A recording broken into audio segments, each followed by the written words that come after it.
Assalamualaikum warahmatullahi wabarakatuh. Di sini rekan kita nama saya Sultan Hafiz Safik dari kelas 2A dengan NPM 25782027 dan ini adalah rekan kelompok saya. Perkenalkan, nama saya Pak Rizky Ramadan dengan NPM 25782063 dari kelas 2C. Nama saya Muhammad Ibnu Pratama dari kelas 2C nomor NPM 2578220. Nama saya Arika Andini dengan nomor NPM 2578262 dari kelas 2C.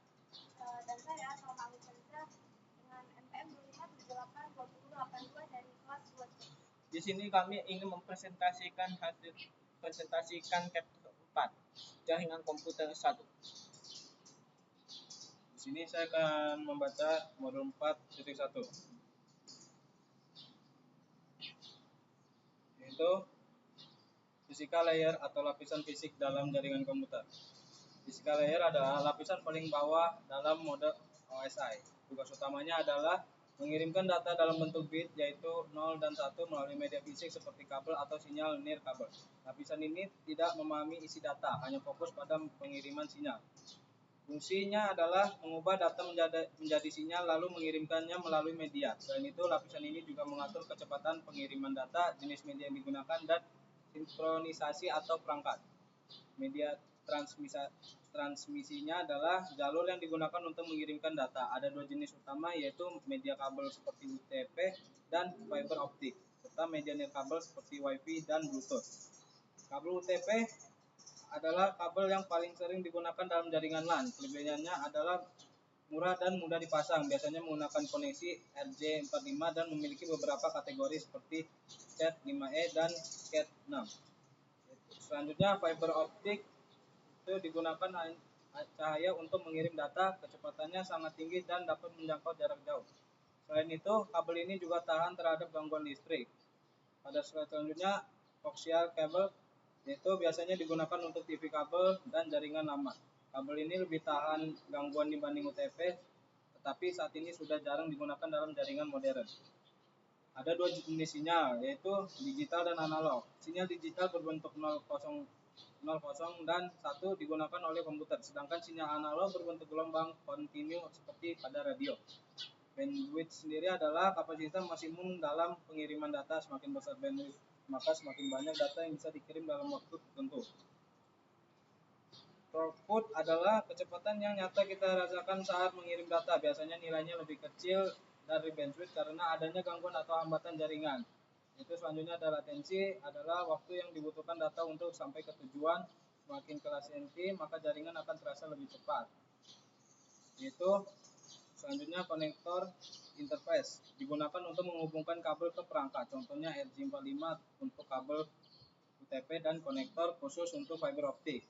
Itu selanjutnya perangkat fisikal, beberapa perangkat yang bekerja di physical layer antara lain host, repeater, kabel jaringan, dan NIC atau kartu jaringan. Terakhir, pada masalah physical layer, masalah ini sering digunakan terjadi di physical layer, misalnya kabel rusak, sinyal terganggu, jarak terlalu jauh, atau konektor yang tidak terpasang dengan baik. Selanjutnya akan dibacakan oleh kawan saya.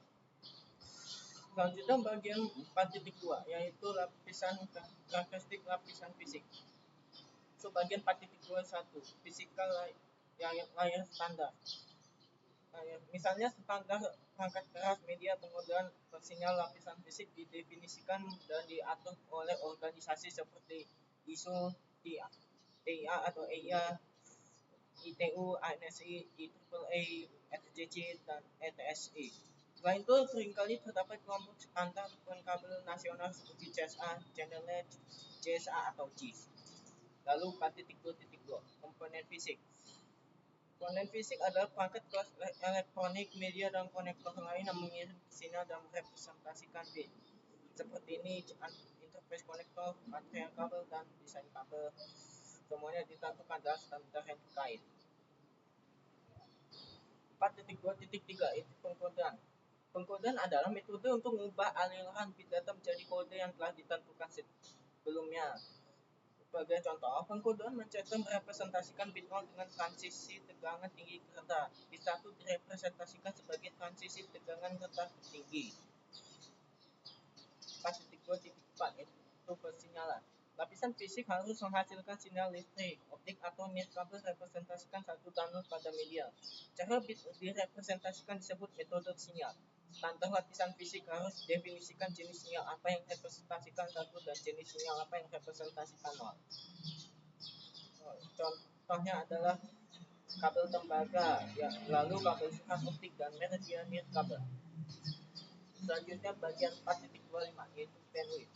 Sejumlah faktor tentukan bandwidth praktis satu jaringan berupa sifat media fisik, teknologi yang dipilih untuk memberi sinyal, dan deteksi sinyal jaringan. Lalu bagian 4.26 terminologi bandwidth. Istilah yang digunakan untuk mengukur kualitas bandwidth adalah latensi, kapasitas, dan throughput. Selanjutnya submodul 4.3 yaitu copper coupling. Modul 4.3.1 karakteristik kabel tembaga. Kabel tembaga adalah jenis kabel yang paling umum dipakai saat ini. Jaringan menggunakan media tembaga harganya murah, mudah dipasang, dan resistansi rendah. Dan namun memiliki keterbatasan dalam hal jarak interferensi sinyal. Untuk menekan dampak negatif MRFI, beberapa jenis kabel tembaga dibungkus pelindung logam memerlukan koneksi pertahanan yang tepat. 4.3.2 yaitu jenis kabel tembaga, yaitu ada UTP, STP, dan koaksial. Lalu 4.3.3 kabel pasangan berpilih UTP adalah media jaringan paling umum yang diujungi konektor SJ45 dipakai untuk menghubungkan host jaringan dengan perangkat jaringan perantara seperti switch router. Terdiri dari 4 pasang kawat berkode warna yang dipilih bersama, kemudian dilapisi selubung plastik fleksibel melindungi dari kerusakan fisik ringan. Selanjutnya adalah kabel STP, memberikan perlindungan gangguan noise yang lebih baik daripada UTP. Dibandingkan dengan UTP, STP lebih mahal dan susah dipasang. STP juga bisa dipasang dengan RJ45. Kabel STP digunakan 4 pasang kawat, masing-masing dibungkus pelindung foil, kemudian dibungkus lagi dengan logam atau kulit secara keseluruhan. Lalu 4.3.5 koaksial mendapatkan namanya bahwa terdapat dua daun tutung yang berbagi sumber yang sama. Kabel koaksial terdiri dari komponen berikut, yaitu konduktor tembaga digunakan untuk kirim sinyal elektronik, lapisan isolasi plastik fleksibel kelilingi konduktor tembaga, bahan isolasi dikelilingi jaringan tembaga atau logam, dan seluruh kabel dilapisi jaket kabel cegah kerusakan fisik. Selanjutnya akan dibacakan oleh teman-teman. Saya akan menjelaskan submodul 4.4 kekebalan UTP. Sifat-sifat kabel UTP. Kabel unshielded twisted pair atau UTP menjadi standar jaringan lokal karena murah, mudah dipasang, dan memiliki performa yang baik.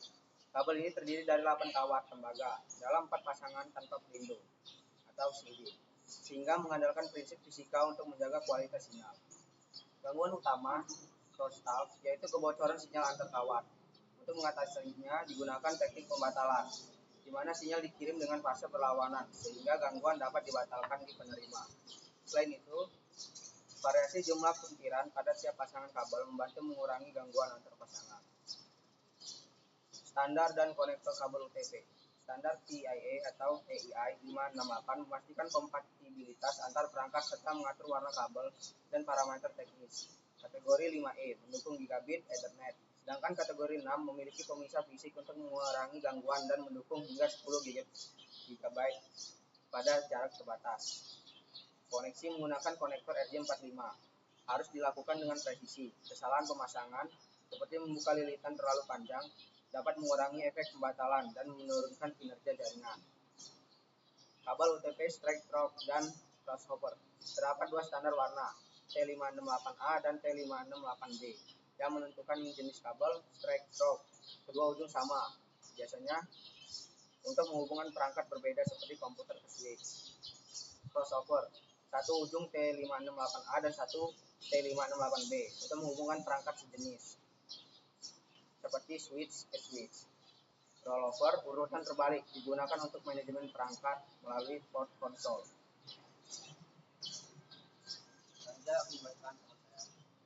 Saya akan membacakan materi 4.5 yaitu tentang kabel serat optik. Serat optik adalah media transmisi yang menggunakan cahaya untuk mengirim data. Dibandingkan kabel tembaga, serat optik memiliki kecepatan lebih tinggi, jarak lebih jauh, dan tahan gangguan elektromagnetik. 4.5.1 yaitu sifat-sifat kabel serat optik. Menggunakan sinyal cahaya laser atau LED, bandwidth-nya sangat besar, rendaman loss rendah, cocok jarak jauh, kabel terhadap interferensi elektromagnetik lebih mahal dan pemasangan lebih rumit. 4.5.2 yaitu jenis-jenis media serat. Ada single mode, intinya kecil, cahayanya langsung, jaraknya sangat jauh, dan kecepatan tinggi.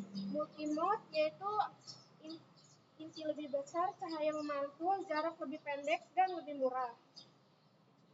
4.5.3 yaitu penggunaan kabel serat optik, yaitu backbone jaringan, internet kecepatan tinggi, data center, dan jaringan perusahaan skala besar.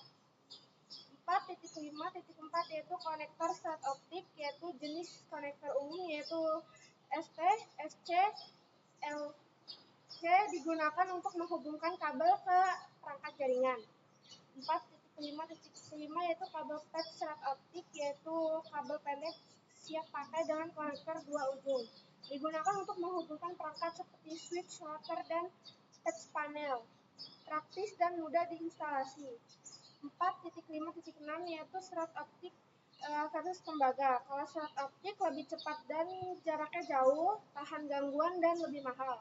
Kalau tembaga lebih murah dan mudah dipasang, jarak terbatas, dan rentan interferensi.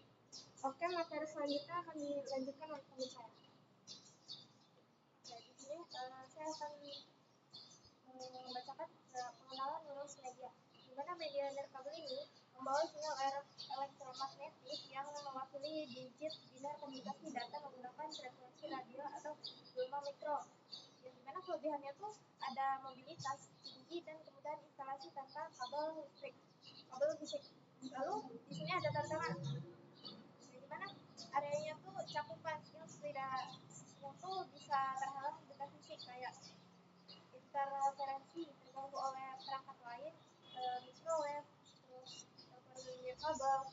Lalu keamanannya, sinyal ini dapat disadap dengan mudah karena memancarnya tuh bebas. Lalu selanjutnya ada karakteristik utama, dimana nirkabel berpotensi dalam duplex setengah, yang artinya hanya satu perangkat yang dapat mengirim satu atau menerima pada satu waktu. Lalu ada seret medium, di sini semua pengguna berbagai bandwidth yang sama. Lalu ada koneksi yang memerlukan wireless access point dan wireless link pada perangkat. Lalu di sini ada jenis-jenis media nirkabel, di mana ada 3 standar utama yang sering digunakan. Yang pertama ada Wi-Fi yang standar untuk wireless LAN. Lalu ada Bluetooth, di mana standar wireless personal area network untuk jarak pendek seperti timing perangkat. Lalu ada WiMAX, yaitu menggunakan topologi point to multipoint untuk akses broadband nirkabel. Demikian presentasi dari kelompok kami. Mohon maaf bila ada kesalahan dalam kata maupun perbuatan kami. Akhirnya sampai sini. Wassalamualaikum warahmatullahi wabarakatuh.